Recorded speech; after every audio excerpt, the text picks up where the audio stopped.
नमस्कार, प्रभा साक्षी पॉडकास्ट में आप सभी का स्वागत है।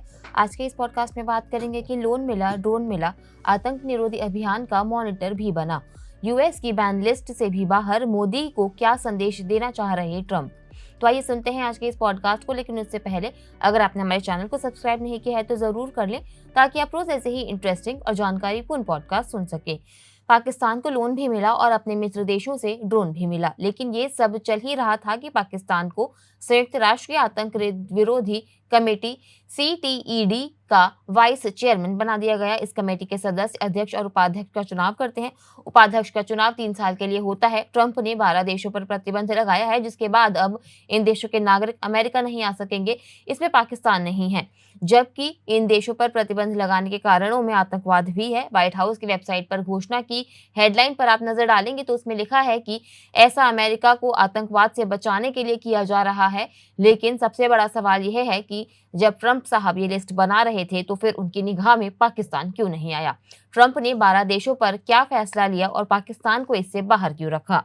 अपने दूसरे कार्यकाल के लगभग 5 महीने बाद राष्ट्रपति डोनाल्ड ट्रंप की तरफ से ये बड़ा फैसला लिया गया। 12 देशों से संयुक्त राज्य अमेरिका में प्रवेश को प्रतिबंधित करने और 7 अन्य पर वीजा सीमाएं लगाने वाले एक नए यात्रा प्रतिबंध पर हस्ताक्षर किए।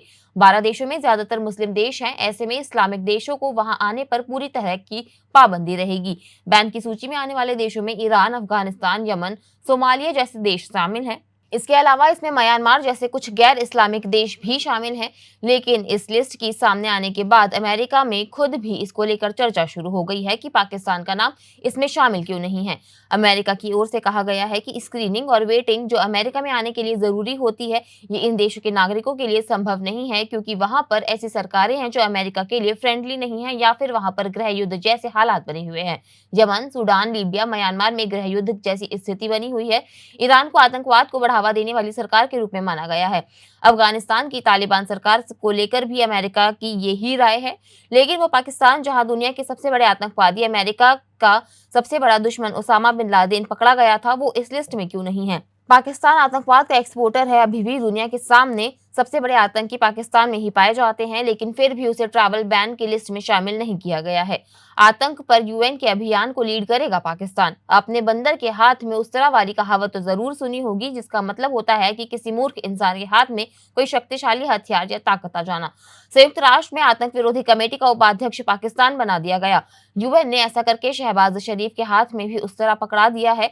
आपको ये जानकर हैरानी होगी कि आतंक फैलाने के लिए बदनाम पाकिस्तान अब यूनाइटेड नेशन के 193 देशों को ये सुझाव देगा कि टेररिज्म के खिलाफ क्या कदम उठाए जाने चाहिए, किस आतंकी संगठन की संपत्ति फ्रीज होनी चाहिए। पाकिस्तान को संयुक्त राष्ट्र सुरक्षा परिषद की तालिबान प्रतिबंध समिति का उपाध्यक्ष नियुक्त किया गया है, यानी जिस पाकिस्तान में हाफिज सईद, मसूद अजहर, जकीउर रहमान लखवी, अब्दुल रहमान मक्की और दाऊद जैसे आतंकी खुलेआम घूमते हैं, वो देश अब UN की तरह आतंकी हमलों का खंडन करेगा। किसी देश में आतंकी हमले होंगे तो उसकी निंदा भी करेगा। ये बात और है कि ये सब देखने के बाद दुनिया के लोग संयुक्त राष्ट्र को कितनी गंभीरता से लेंगे, ये बताने की जरूरत नहीं है। पाकिस्तान के प्रति ट्रंप का रुख कैसे बदला है? अपने पहले कार्यकाल के दौरान ट्रंप ने पाकिस्तान के बारे में अपने विचार बहुत स्पष्ट रूप से व्यक्त किए थे। 1 जनवरी 2018 को उन्होंने एक्स पर पोस्ट उसी वर्ष बाद में कांग्रेस द्वारा अतिरिक्त $500 मिलियन रोकने के पहले निर्णय के बाद अमेरिकी सरकार ने सैन्य सहायता में $300 मिलियन की कटौती की। ट्रंप ने यह भी कहा कि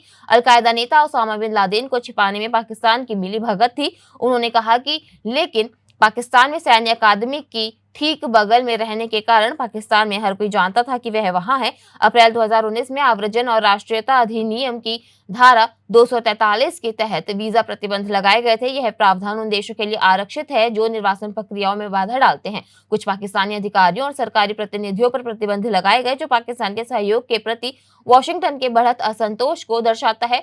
इन तनावों के बावजूद ट्रंप ने द्विपक्षीय संबंधों को बहाल करने की दिशा में पहल की। जुलाई 2019 में तत्कालीन पाकिस्तानी प्रधानमंत्री इमरान खान ने वॉशिंगटन का दौरा किया।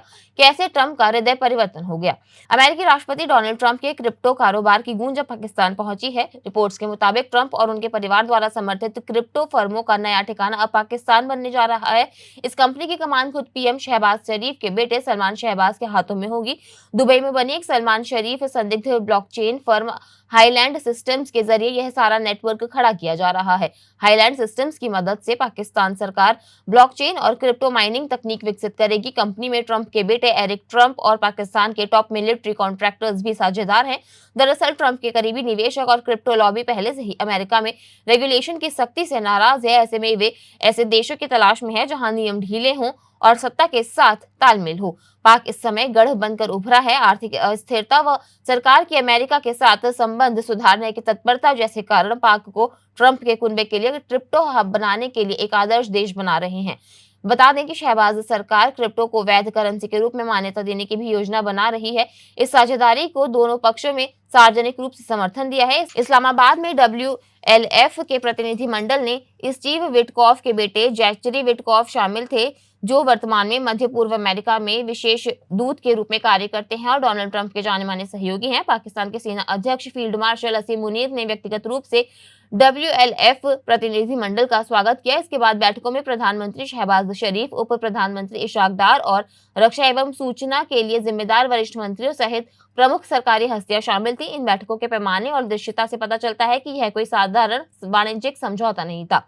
भारत पाकिस्तान सीज फायर का क्रेडिट लेने की कोशिश। पाकिस्तान को यात्रा प्रतिबंध सूची से बाहर करने का फैसला पहलगाम में हुए आतंकी हमले के कुछ समय बाद आया है। ट्रंप ने शुरू में इस घटना की निंदा की, लेकिन जैसे जैसे स्थितियां बढ़ी उन्होंने कूटनीतिक की जरूरत पर जोर देना शुरू कर दिया। मीडिया से बातचीत में ट्रंप ने दावा किया कि उन्होंने भारत और पाकिस्तान के बीच तनाव कम करने में मध्यस्थता की है।